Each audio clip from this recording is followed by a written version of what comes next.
وعلى آلك واصحابك يا حبيب الله. الحمد لله رب العالمين والعاقبة للمتقين والصلاة والسلام على سيد الأنبياء والمرسلين. أما بعد فأعوذ بالله من الشيطان الرجيم. بسم الله الرحمن الرحيم.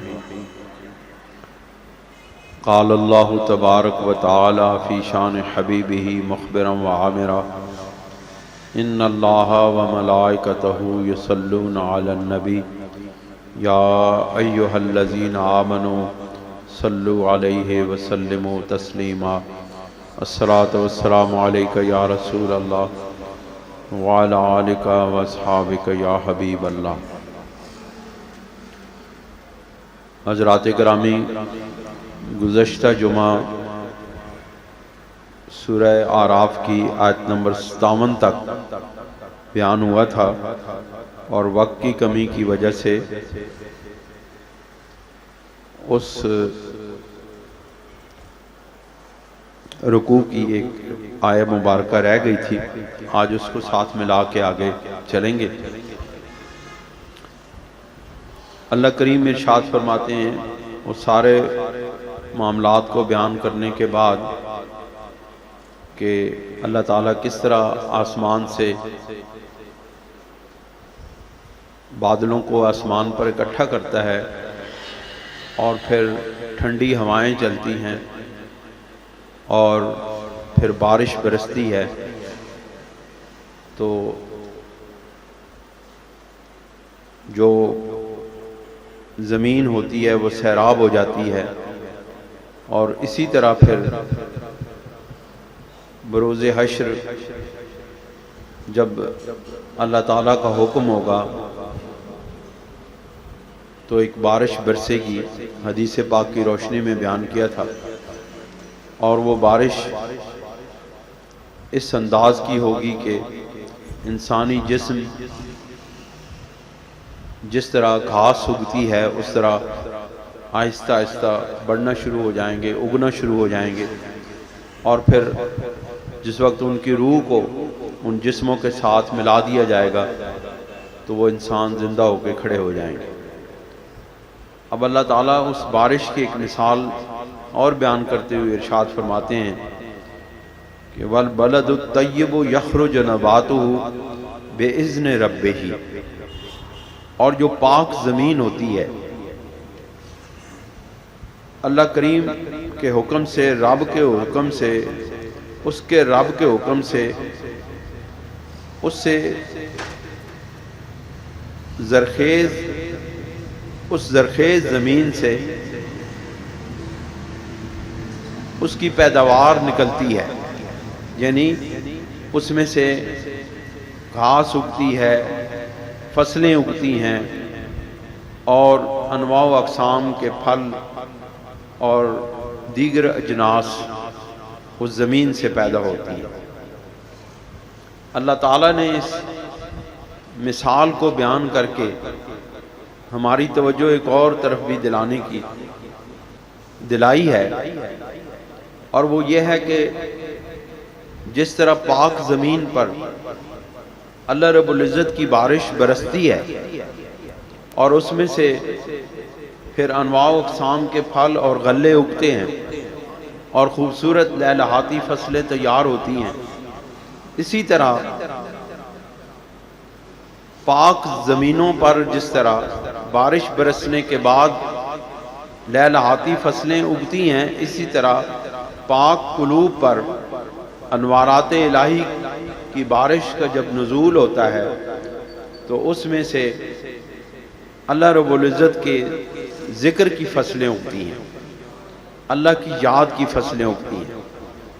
پاک قلوب پر انوارات الہی کا نزول، وہاں سے معرف الہی کے ورود اور اس کے نزول اور اس کے خروج کی جگہ بن جاتی ہے. یعنی وہ دل جو پاک ہوتے ہیں انہی پر انوارات الہی کا نزول ہوتا ہے. اگرچہ زمین ناپاک بھی ہو تو اس پر بھی بارش کا نزول ہوتا ہے، لیکن وہاں سے بدبو آتی ہے۔ لیکن جب زمین پاک ہوتی ہے تو اس پر بارش کا نزول ہوتا ہے تو اتنی مسحور کن خوشبو ہوتی ہے اس مٹی کی کہ بندہ اس سحر میں مبتلا ہو جاتا ہے اور اس سے نکل نہیں سکتا۔ اسی طرح جو پاک دل ہوتے ہیں ان پر اللہ تعالیٰ کے تجلیات اور انوارات کا جب نزول ہوتا ہے تو وہاں سے معرف الہی کی فصل اگتی ہے۔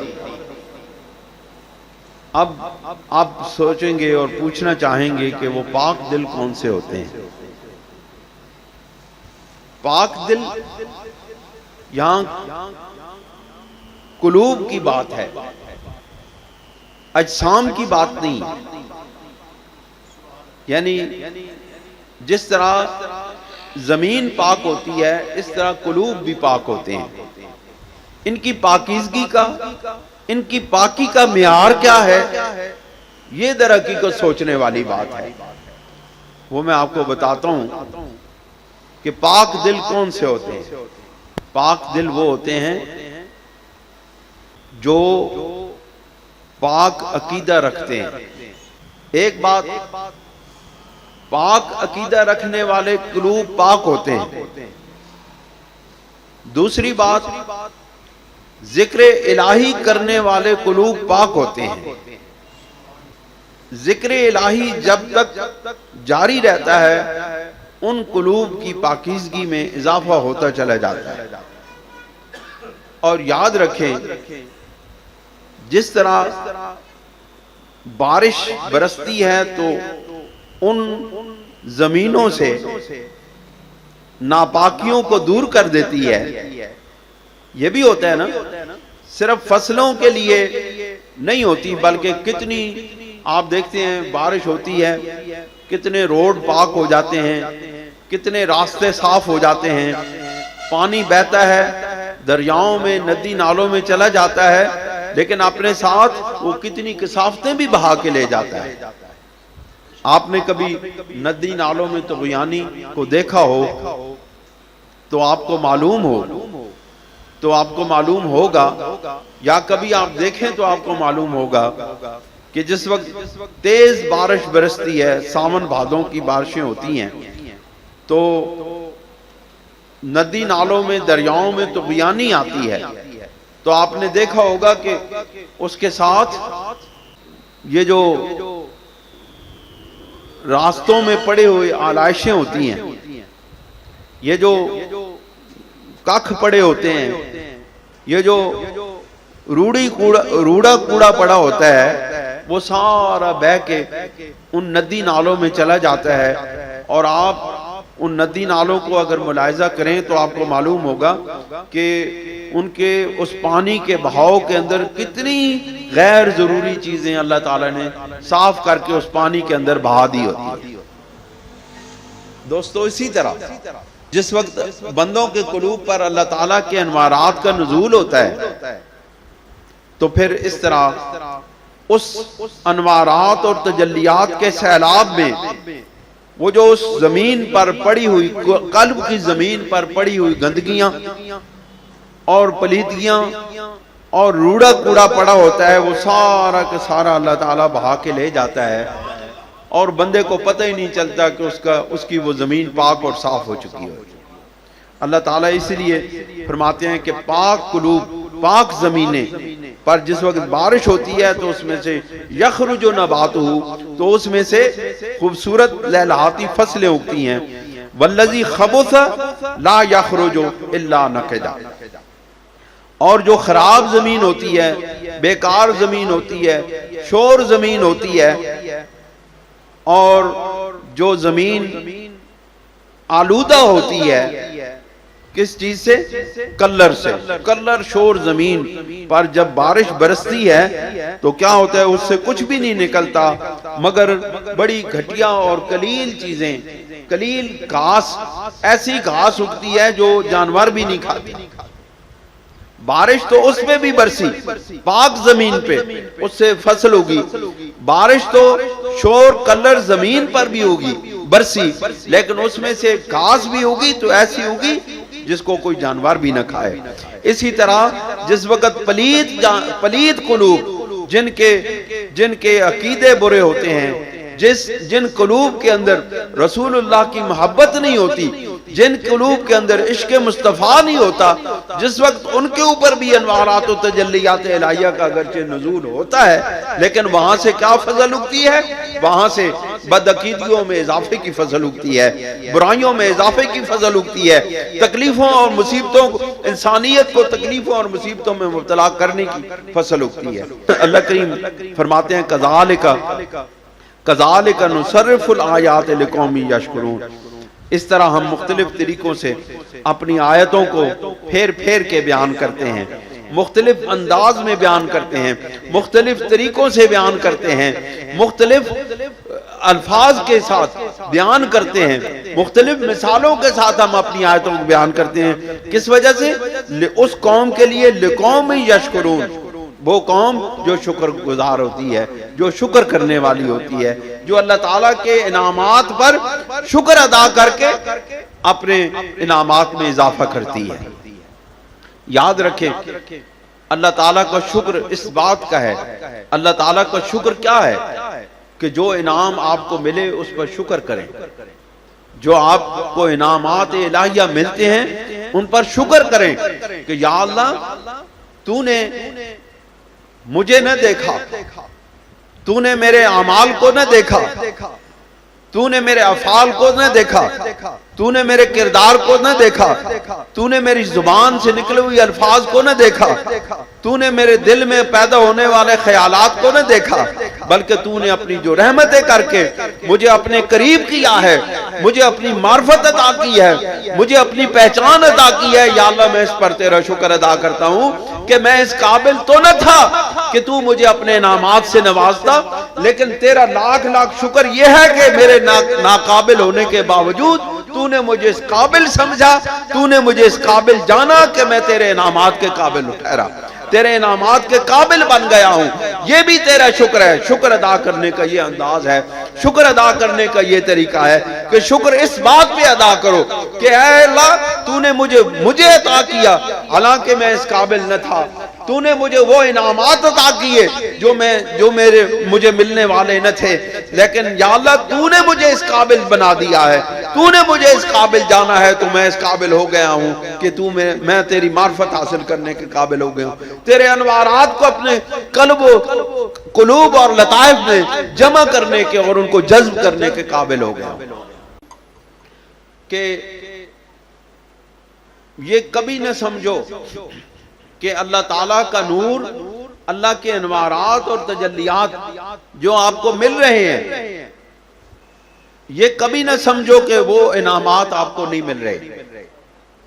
اس بات کا یقین رکھو جس وقت آپ ذکر الہی میں جاتے ہیں، اللہ کا ذکر کرتے ہیں، اللہ تعالیٰ کے محبوب کا ذکر کرتے ہیں، تو یقین جانیے کہ اس وقت کے اندر احادیث اس کے اوپر بڑی احادیث اس کے اوپر کوٹ کی جا سکتی ہیں، ان کے حوالے دیے جا سکتے ہیں، لیکن وہ چونکہ سب آپ کو معلوم ہے اس لیے یہاں ان کے حوالہ دینے کی ضرورت نہیں، بس اشارہ کر کے میں گزر جاتا ہوں کہ جس وقت آپ کو معلوم ہے کہ کوئی بھی بندہ جس وقت ذکر الہی میں بیٹھتا ہے تو وہ اللہ تعالیٰ کی رحمت سے خالی نہیں رہتا۔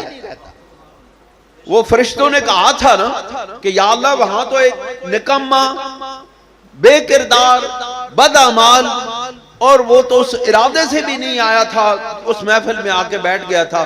اللہ کریم ان فرشتوں کو کہتے ہیں یہ روز کا معاملہ ہوتا ہے، یہ آج ایک دن کا معاملہ نہیں ہے، یہ ہر گھڑی کا معاملہ ہے۔ جب بھی کوئی ذکر کرنے والے ذکر الہی کے لیے بیٹھتے ہیں، فرشتے ان کو گھیرتے ہوئے واپس جب پہنچتے ہیں رب ذوالجلال کی بارگاہ میں تو عرض کرتے ہیں وہاں ذکر کی محفل جمی تھی، وہاں بہت سارے لوگ ذکر کرنے والے تھے، لیکن ایک اور بھی آ گیا تھا۔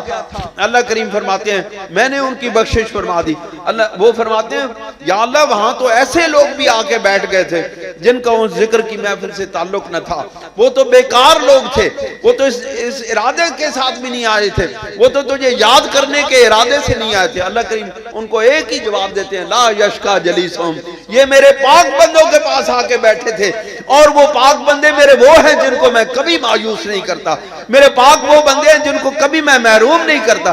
جب ان کو محروم نہیں کرتا تو اس کو بھی محروم نہیں کرتا. یہ بھی بخشا گیا. لا یخرجو الا نقدا, اس میں سے سوائے گھاس پھوس کے ایسی جس کو کوئی نہیں کھا سکتا وہ بھی اگاتی ہے. دوستو اپنے قلوب کو پاک کریں.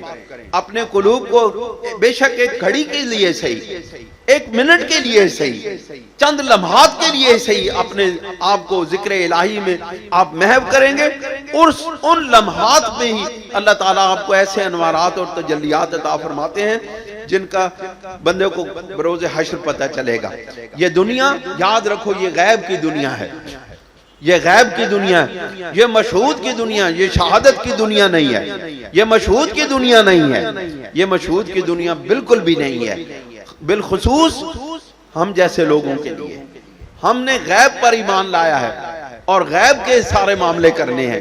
لہذا غیب پر یقین رکھو کہ اللہ تعالیٰ تمہیں وہ کچھ عطا فرما رہا ہے جو تمہیں معلوم نہیں ہے, لیکن بالیقین وہ عطا فرما رہا ہے.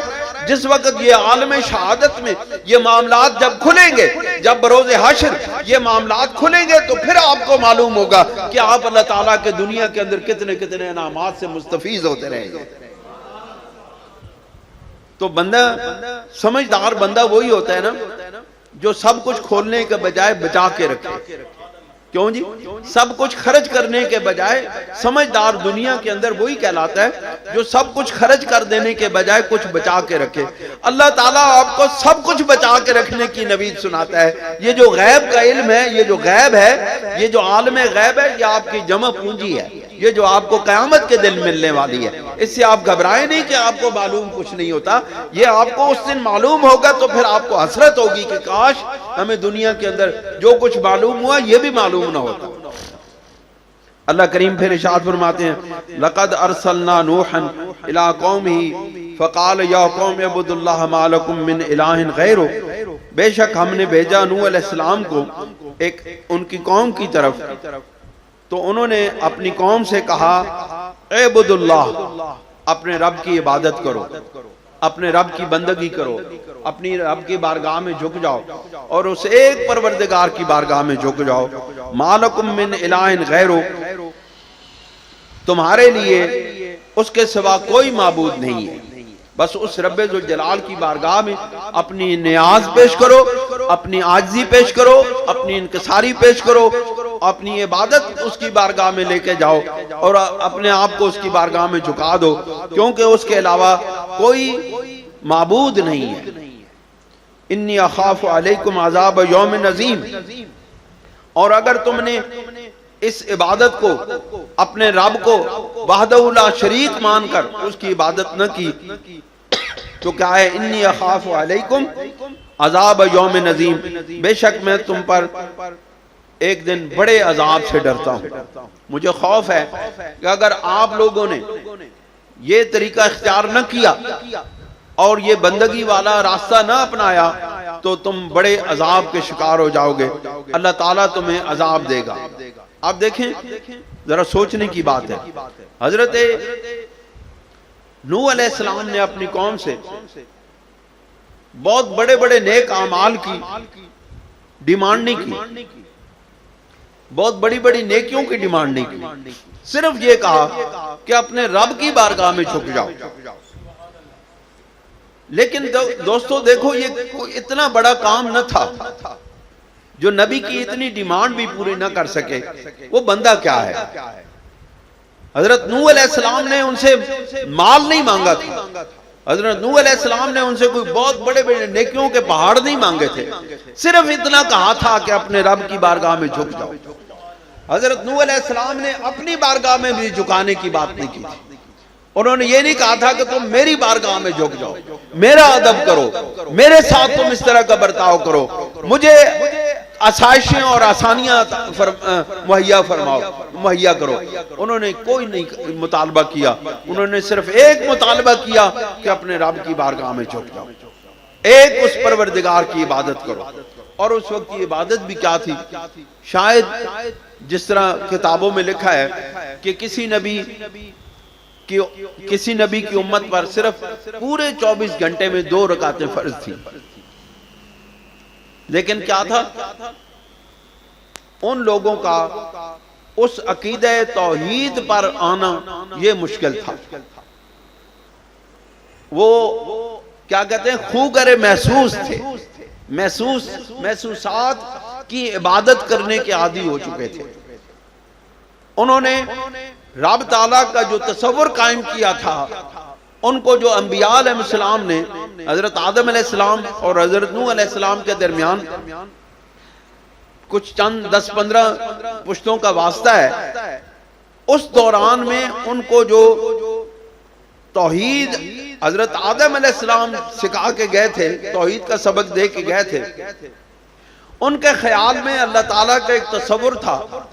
اس تصور کو انہوں نے جس وقت خیال کی اندر اس کو تسلیم نہ کیا، ایک تصور کے اندر ایک عقیدے کے طور پر اس کو جب تسلیم نہ کیا، تو پھر کیا ہوا؟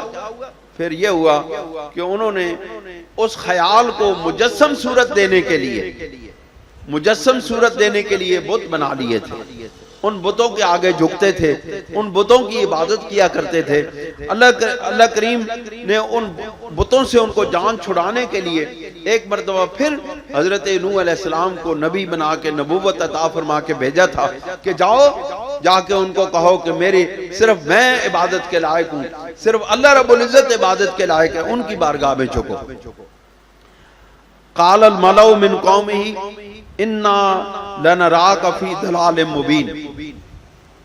اور ان کی قوم کے سرداروں نے کہا، قال الملأ من قومه، آپ کی قوم کے سرداروں نے کہا، انا لنراک فی ضلال مبین، کہ بے شک ہم آپ کو بڑی کھلی گمراہی میں دیکھتے ہیں. اب یہ یہاں پر یاد رکھیں کہ قوم کے سردار جو ہیں، بڑے لوگ جو ہوتے ہیں، عام طور پر قوم علی دین ملوکہم، کہ قوم جو ہے اپنے ملوک کی، اپنے بادشاہوں کے دین پر ہوتی ہے. کہ مصداق جس وقت بڑے لوگ گمراہ ہو جاتے ہیں تو چھوٹے لوگ، نچلے طبقات والے لوگ، یا یہ سمجھیں کہ غریب لوگ، یا یہ سمجھیں کہ ان کے ماتحت لوگ ان کے اثرات قبول کر لیتے ہیں اور ان جیسے ہو جاتے ہیں اور ان جیسا بننے کی کوشش کرتے ہیں. آج آپ اپنے معاشرے کو دیکھیں، ہر معاشرے ہم نہ چاہتے ہوئے بھی، ہم جو ایک متوسط طبقہ کے لوگ ہیں، ہم جو غریب طبقہ کے لوگ ہیں، ہم نہ چاہتے ہوئے بھی اپنی نگاہیں ایلیٹ کلاس کے اوپر رکھتے ہیں. وہ جو اعلیٰ مراعات یافتہ طبقات جس کو کہتے ہیں، بڑی کوٹھیوں میں رہنے والے، بڑے محلات میں رہنے والے، بڑے عہدوں پر فائز، ہماری نگاہوں میں جو اعلیٰ زندگی کا معیار ہے وہ بن گئے، جس کی وجہ سے ہم ہر آدمی اس معیار کو پانے کی کوشش میں اپنے آپ کو تباہ اور برباد کر رہا ہے اور ان جیسے طریقے اپنانے کی کوشش کرتا ہے، ان جیسی معاشرت اپنانے کی کوشش کرتا ہے، ان جیسے زندگی کے ماحول کو اپنے گھروں میں لانے کی کوشش کرتا ہے. حالانکہ ہمارا ماحول ان کے ساتھ مطابقت نہیں رکھتا، لیکن پھر بھی چونکہ وہ بڑے لوگ ہوتے ہیں، امیر لوگ ہوتے ہیں، عہدوں پر فائز لوگ ہوتے ہیں، ہر کوئی ان کی نقل کرنے کی کوشش کرتا ہے. اسی طرح حضرت نوح علیہ السلام کی قوم کے جو بڑے لوگ تھے، سرور آوردہ لوگ تھے، بڑے طاقت والے لوگ تھے، انہوں نے کہا کہ ہم آپ کو اس کے سوا اور کچھ نہیں دیکھتے مگر یہاں دیکھتے ہیں کہ آپ بڑی گمراہی میں. اب یہاں سے توہین رسالت شروع ہو گئی. اب اللہ تعالیٰ کی ناراضگی کا سلسلہ یہاں سے شروع ہو گیا. اب دیکھیں وہ پہلے بتوں کی عبادت کرتے رہے، اللہ رب العزت نے ان کو صرف اتنا کہا کہ نوح علیہ السلام آپ ان کو تبلیغ کریں. حضرت نوح علیہ السلام نے 950 سال اپنی امت کو تبلیغ کی. کتنی؟ 950 سال کم و بیش اپنی امت کو تبلیغ کی اور توحید کی دعوت دی. اللہ رب العزت کے آگے جھکایا. 950 سال تبلیغ کرنے کے باوجود اللہ رب العزت نے ان کو عذاب نہیں دیا. سوچنے کی بات ہے، غور و فکر کی بات ہے. جب 950 سال تک حضرت نوح علیہ السلام تبلیغ کرتے رہے، وہ انکار کرتے رہے، تو حضرت اللہ رب العزت نے ان کو عذاب نہ دیا. عذاب کس بات کے دیا؟ اب عذاب کی شروعات ہو گئی ہیں. اب جس وقت انہوں نے توہین رسالت کی، توہین نبوت کی، تو اب یہاں سے اس قوم کے عذاب کی شروعات ہو گئی. انہوں نے کہا کہ ہم آپ کو بڑی کھلی گمراہی میں دیکھتے ہیں. قال یا قوم، اب حضرت نوح علیہ السلام نے ان کو جواب دیا، ان کے اس فکر کو، ان کے اس عقیدے کو، ان کے اس نظریے کو کی تردید کرتے ہوئے ارشاد فرمایا، قال یا قوم لیس بی دلالۃ ولکنی رسول من رب العالمین. آپ نے کہا ہے میری قوم، لیس بی دلالۃ، میں گمراہی میں نہیں ہوں، میں گمراہ نہیں ہوں، میں سیدھے راستے پر ہوں. یہ جس وقت اندر کا یقین انسان کو مل جاتا ہے، پھر لاکھ اس کو کوئی کہے کہ تو گمراہ ہے، وہ اس بات پہ یقین نہیں کرتا. کیوں؟ اس کو اپنے اندر کا یقین ہوتا ہے کہ وہ صحیح راستے پر ہے. کیوں؟ اس کی وجہ یہ ہے کہ یہ نور نبوت جو ہے، یہ جس کے سینے میں آ جاتا ہے اس کو یقین کامل ہو جاتا ہے کہ وہ صحیح راستے پر ہے. آپ یاد رکھیں، جتنے بھی گمراہ عقیدے کے لوگ ہیں، آپ ان کو دیکھیں گے وہ ہمیشہ متذبذب ہوں گے. کبھی ان کے سامنے کوئی آیت پڑھ دی جائے وہ لرز جاتے ہیں، کوئی حدیث پیش کر دی جائے ان کے دل کانپ جاتے ہیں. کیوں؟ اس کی وجہ یہ ہوتی ہے کہ وہ جس نظریے پر، جس عقیدے پر ہوتے ہیں اس کو ان پر یقین نہیں ہوتا.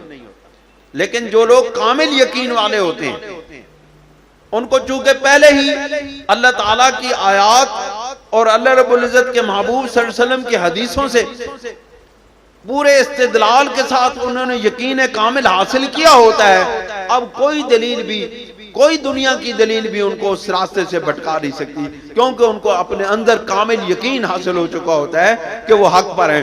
حضرت نوح علیہ السلام نے کہا، اے میری قوم، میں گمراہ نہیں ہوں، میں حق پر ہوں. وَلَٰكِنِّي رَسُولٌ مِّن رَبِّ الْعَالَمِينَ، اور لیکن میں رسول ہوں، اپنے رب، تمام جہانوں کے رب کی طرف سے رسول بنا کے بھیجا گیا. اس کا یہ مطلب ہوتا ہے کہ رسول کبھی گمراہ نہیں ہوتے. رسول کبھی فکری طور پر، نظریاتی طور پر، عمل کے طور پر ایک لمحے کے لیے بھی گمراہی اختیار نہیں کرتے. رسول کبھی بھٹکتے نہیں ہیں، رسول کبھی اپنے راستے سے ہٹتے نہیں ہیں. رسول کو سامنے اگر طاقت کا پہاڑ بھی آگے کھڑا ہو جائے، رسول کا قدم لرزتا نہیں ہے. رسول استقامت کے پہاڑ ہوتے ہیں، استقامت کے نشان ہوتے ہیں. رسول کبھی بھی اپنے راستے سے بھٹکتا نہیں ہے، اور رسول کو کوئی چیز بھی گمراہ نہیں کر سکتی. رسول کو کوئی نظریہ، کوئی فکر، کوئی مال، کوئی دولت نہیں کر سکتی ہے، کبھی نہیں ہٹا سکتی ہے. آپ کو یاد ہے رسول کریم صلی اللہ علیہ وسلم کی بارگاہ میں جناب ابو طالب کے پاس رؤسائے قریش آئے تھے، اور انہوں نے کون سی پیشکش نہیں کی تھی؟ انہوں نے مال کی پیشکش کی تھی، انہوں نے بادشاہت کی پیشکش کی تھی، انہوں نے خوبصورت عورتوں کی پیشکش کی تھی. لیکن رسول اللہ نے اپنے چچا ابو طالب کو کیا جواب دیا تھا؟ آپ نے کہا تھا، اگر میرے ایک ہاتھ پہ سورج رکھ دیا جائے، ایک ہاتھ پہ چاند رکھ دیا جائے، تو میں اس بات سے ایک انچ بھی پیچھے نہیں ہٹوں گا جو اللہ تعالیٰ نے مجھے عطا فرمائی ہے، اور میں لوگوں کی ہدایت کے لیے اس ہدایت کا سامان بن کر زمین پہ آیا. دنیا کا انسان ہوتا وہ اس لالچ میں آ جاتا، لیکن وہ رسول تھے. رسول من رب العالمین، تمام جہانوں کے رب کی طرف سے رسول بنا کے بھیجا گیا. تو جس کو رسول بنا کے بھیجا جاتا ہے اس کو حفاظت کے پورے سامان کے ساتھ بھیجا جاتا ہے. وہ اللہ رب العزت کے پورے حفاظتی حصار میں آتا ہے. اس لیے نہ تو دنیا کا کوئی شخص، نہ دنیا کی کوئی چیز، نہ دنیا کی کوئی اور بات اس کو نقصان پہنچا سکتی ہے، نہ اس کو اپنے راستے سے ہٹا سکتی ہے. اس لیے وہ لوگ کہ جو وَوَجَدَكَ ضَالًّا کا ترجمہ گمراہی کرتے ہیں کہ ہم نے آپ کو گمراہی میں پایا، وہ کم از کم اس بات سے، اس آیہ مبارکہ سے دلیل پکڑیں کہ جس وقت حضرت نوح علیہ السلام فرما رہے تھے کہ اے میری قوم، میں گمراہ نہیں ہوں، بلکہ میں رسول، میں اب تمام جہانوں کے رب کی طرف سے رسول بنا کے بھیجا گیا ہوں. تو حضرت نوح علیہ السلام کی اس بات سے دلیل بنا کے وَوَجَدَكَ ضَالًا کا ترجمہ گمراہی نہ کیا کرو، کیونکہ رسول کبھی گمراہ نہیں ہوتا۔ اور فرمایا اُبَلِّغُكُمْ رِسَالَاتِ ربی، میں تمہیں جو پیغامات میرے رب کی طرف سے ملے ہیں میں وہ پہنچاتا ہوں۔ رسالات مختلف پیغامات، رسالت کی جمع ہے رسالتن کی جمع ہے رسالات، رسالتن کا مطلب ہے ایک پیغام، رسالات بہت سارے پیغام، مختلف انواع و اقسام کے پیغام، عقیدے کا پیغام، عمل کا پیغام، معرفت الہی کا پیغام، اور دیگر جتنے بھی اللہ تعالیٰ نے انعامات عطا فرمائے ان کے پیغامات جب بندے کو عطا کیے جاتے ہیں تو حضرت نوح علیہ السلام نے فرمایا ابلغکم رسالات ربی، میں تمہیں اپنے رب کی طرف سے ملے ہوئے پیغامات پہنچاتا ہوں، وانصح لکم، اور تمہیں نصیحت کرتا ہوں اور تمہیں اچھی باتوں کی تلقین کرتا ہوں، نصیحتیں کرتا ہوں، وعالم من اللہ ما لا تعلمون، اور میں اپنے رب کی طرف سے وہ بات جانتا ہوں جو تم نہیں جانتے۔ اپنے آپ کو رسول اللہ صلی اللہ علیہ وسلم کے علم سے مشابہت دینے والوں اور اپنے آپ کو برابری کے مقام پر علم کے اعتبار سے لا کھڑا کرنے والوں اور اللہ کے محبوب صلی اللہ علیہ وسلم کے علم غیب کا انکار کرنے والوں، اس آیت پر غور کرو، وَعَالَمُ واحد متکلم کا صیغہ، اور میں جانتا ہوں من اللہ، اللہ کی طرف سے۔ آپ بتائیں کوئی بھی شخص جس کو جو کچھ ملتا ہے وہ اپنی طرف سے ملتا ہے، اللہ کی طرف سے ملتا ہے۔ میں تو اس بات کا یقین رکھتا ہوں جو کتاب پڑھتا ہے، جو کتاب پڑھ کے عالم بنتا ہے، اس کو بھی اللہ تعالیٰ ہی عطا کرتا ہے۔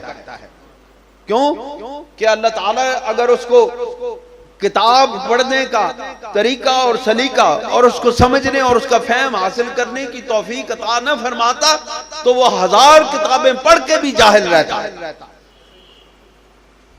لیکن بہت سارے ایسے لوگ بھی ہیں جو کتابیں پڑھے بغیر بھی عالم بن جاتے ہیں۔ اللہ تعالیٰ کے کئی ایسے ولی ہوتے ہیں جو کتابیں پڑھے بغیر بھی ولایت کے مقام پہ پہنچ جاتے ہیں۔ دو طرح سے یہ بات یاد رکھیں، ولی، اللہ کے ولی دو طرح ہوتے ہیں۔ ایک وہ اللہ کے ولی ہوتے ہیں جو پڑھنے کے بعد ولایت کے مقام پہ فائز ہوتے ہیں، اور ایک اللہ تعالیٰ کے وہ ولی ہوتے ہیں جو ولایت کے مقام پر فائز ہونے کے بعد پڑھتے ہیں۔ جو پڑھ کے جاتے ہیں ان کو صرف اللہ تعالیٰ اپنا قرب، اپنی معرفت عطا کرتا ہے۔ جو وہاں سے پڑھائے جاتے ہیں ان کو پڑھایا بھی، اپنا قرب بھی عطا کیا جاتا ہے، اپنی جناب سے علم بھی عطا کیا جاتا ہے۔ ان کا وہ جو پڑھے ہوئے وہاں کے پڑھے ہوئے لوگ ہوتے ہیں، وہ جو یہاں سے پڑھ کے جاتے ہیں ان سے اعلیٰ و افضل ہو جاتے ہیں۔ لہٰذا کبھی گھبراؤ نہیں، علم اللہ تعالیٰ اپنے ولی کو علم عطا کرتا ہی کرتا ہے، کیونکہ جاہل ولی ہو نہیں سکتا۔ یا تو ولایت سے پہلے علم عطا کیا جاتا ہے یا ولایت کے بعد علم عطا کیا جاتا ہے۔ عالم ہر حال میں اللہ کا ولی ہوتا ہے۔ یاد رکھو اللہ تعالیٰ کے محبوب بندے حضرت نوح علیہ السلام فرماتے ہیں وَعَالَمُ مِنَ اللَّهِ مَا لَا تَعْلَمُونَ۔ اللہ کریم ارشاد فرماتے ہیں کہ حضرت نوح علیہ السلام نے کہا وَعَالَمُ مِنَ اللَّهِ مَا لَا تَعْلَمُونَ، اور میں اللہ رب العزت کی طرف سے وہ باتیں جانتا ہوں جو تم نہیں جانتے۔ تمہیں معلوم نہیں ہے لیکن مجھے معلوم ہے کہ میں اللہ تعالیٰ کی طرف سے کون کون سے علوم لے کر آیا ہوں۔ اب عجبتم ان جاءکم ذکر من ربکم، کیا تمہیں اس بات پہ تعجب ہوتا ہے کہ تمہاری طرف اللہ رب العزت کی طرف سے ذکر یعنی نصیحت آ گئی ہے؟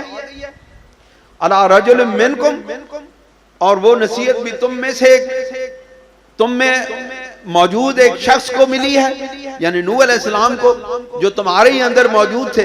تمہیں اس بات پہ تعجب ہوتا ہے کہ تم میں سے ایک بندہ ہو، تمہاری قوم میں سے ایک بندہ ہو، ظاہری طور پر تم سے مشابہت رکھنے والا ایک بندہ ہو، اور اس کو علم عطا کیا جائے رب ذوالجلال کی طرف سے۔ وَعَالَمُ مِنَ اللَّهِ مَا لَا تَعْلَمُونَ کا دعویٰ کرے، آپ کو اس بات پہ تعجب ہو رہا ہے؟ وہ فرماتے ہیں لِيُنذِرَكُمْ وَلِتَتَّقُوا وَلَعَلَّكُمْ تُرْحَمُونَ، تاکہ تمہیں اس بات سے تمہیں تعجب ہو رہا ہے کہ اللہ رب العزت نے ایک ایسے شخص کو ذکر اپنی نصیحت دے کے بھیجا ہے جو تمہیں ڈرائے تاکہ تم تقوی اختیار کرو اور تم پر رحم کیا جائے۔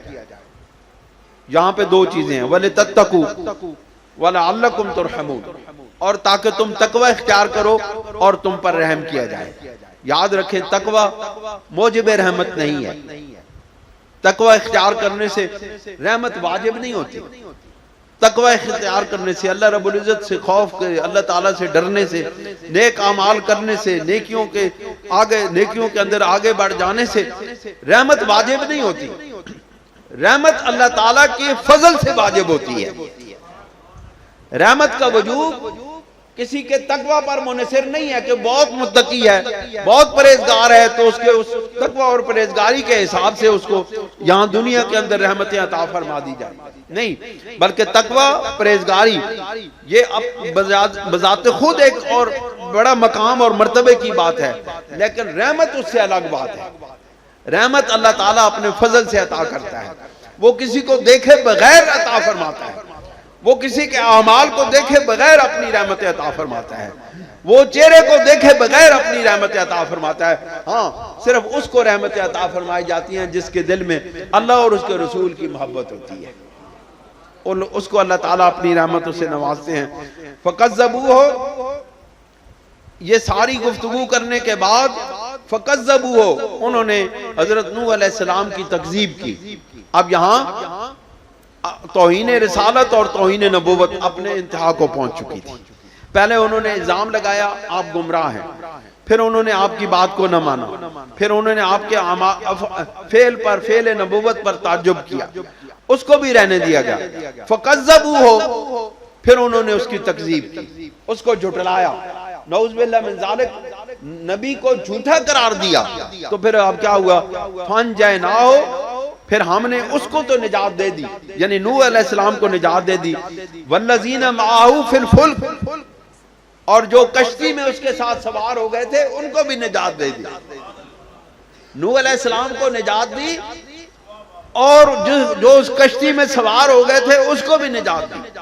حضرت سید دو عالم صلی اللہ علیہ وسلم نے ارشاد فرمایا کہ میرے اہل بیت کی مثال کشتی نوح کی طرح ہے، میرے اہل بیت کی مثال کشتی نوح کی طرح ہے، جو اس کشتی میں سوار ہو گیا وہ نجات پا گیا۔